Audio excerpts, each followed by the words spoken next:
شدي يا موتزاريلا شدي. احسب سعراتك ودلع عضلاتك. تورتيا بمكسيكان تاكوز. كان نفسي تشد تاني.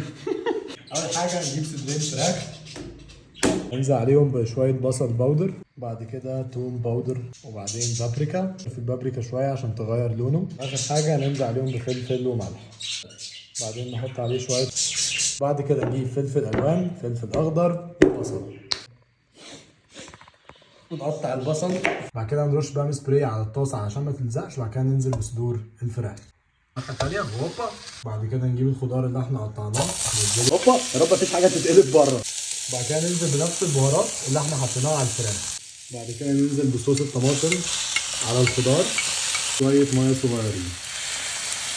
افتح افتح الخضار بيولع. الفراخ دي هنقطعها كده شرايح سريعه. بعد كده ننزل بالفراخ الجامده دي على الميكس اللي احنا قطعناه حطينا عليه الصوص. بعد كده نحط التورتيه بريد على الطاسه. بعد كده نحط الفراخ والخضار. بعد كده ننزل ب 15 جرام موتزاريلا.